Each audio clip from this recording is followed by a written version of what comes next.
Reporter war breaking. ടെഹ്റാനിലെ UAE embassy അടച്ചിരിക്കുന്നു.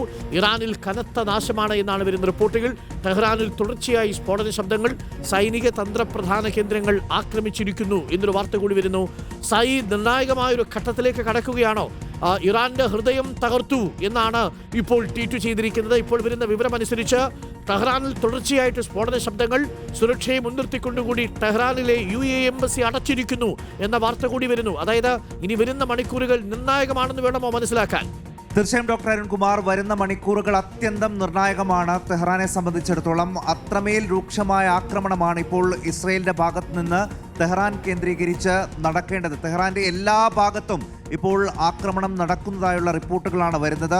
അതും ഉഗ്രശേഷിയുള്ള സ്ഫോടനങ്ങൾ നടക്കുന്നതായുള്ള വിവരങ്ങൾ കൂടി ഇപ്പോൾ പല അന്തർദേശീയ മാധ്യമങ്ങളും റിപ്പോർട്ട് ചെയ്യുന്നുണ്ട്. അതിനിടയിലാണ് UAE അവരുടെ എംബസി അടയ്ക്കുകയും നയതന്ത്ര ഉദ്യോഗസ്ഥരെ തിരിച്ചു വിളിക്കുകയും ചെയ്തത്.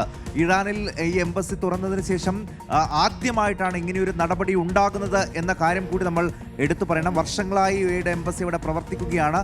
ഒരു ഘട്ടത്തിൽ പോലും ഇങ്ങനെ എംബസി അടച്ചുപൂട്ടി ഉദ്യോഗസ്ഥരെ തിരിച്ചു വിളിക്കേണ്ട ഒരു സാഹചര്യം ഉണ്ടായിട്ടില്ല. പക്ഷേ ഇപ്പോൾ അങ്ങേയറ്റം അപകടകരമായ ഒരു സാഹചര്യത്തിലൂടെ ടെഹ്റാൻ കടന്നു പോകുന്ന ഒരു ഘട്ടത്തിൽ എത്തിയതുകൊണ്ടാണ് ഇപ്പോൾ എംബസി അടയ്ക്കുകയും ഉദ്യോഗസ്ഥരെ തിരിച്ചു വിളിക്കുകയും UAE ചെയ്തിരിക്കുന്നത്. ഇത് ഈ ഒരു വലിയ രീതിയിലുള്ള ആക്രമണം ഉണ്ടാകുന്നു. അതിൽ ഏകദേശം 20 പേർ കൊല്ലപ്പെട്ടതായുള്ള വിവരങ്ങൾ ഇപ്പോൾ ഇറാൻ സ്ഥിരീകരിക്കുകയും ചെയ്യുന്നുണ്ട്. ഇന്ന് രാവിലെ ഇസ്രായേൽ ഇത് മുൻകൂട്ടി പറഞ്ഞുകൊണ്ടാണ് ടെഹ്റാന്റെ ഹൃദയം ഞങ്ങൾ തകർക്കുന്നു എന്ന് പറഞ്ഞുകൊണ്ടുള്ള ആക്രമണങ്ങളാണ് നടന്നത്. പലയിടങ്ങളിലും ഒരേ സമയം ആക്രമണം നടക്കുന്നതായുള്ള വിവരങ്ങൾ കൂടി വരുന്നു. എത്രമാത്രം വലിയ നാശനഷ്ടങ്ങൾ അവിടെ ഉണ്ടായിട്ടുണ്ട് എന്നത് സംബന്ധിച്ചുള്ള വിവരങ്ങൾ അല്പസമയത്തിനകം തന്നെ ലഭ്യമാകും എന്നാണ്. എന്തായാലും വലിയ രീതിയിൽ ടെഹ്റാനെ പൂർണ്ണമായും പിടിച്ചെടുക്കുന്ന തരത്തിലേക്ക് ഇസ്രയേലും അമേരിക്കയും നടത്തുന്ന ഈ സംയുക്ത ആക്രമണം പോവുകയാണ്. ഡോക്ടർ അരുൺകുമാർ.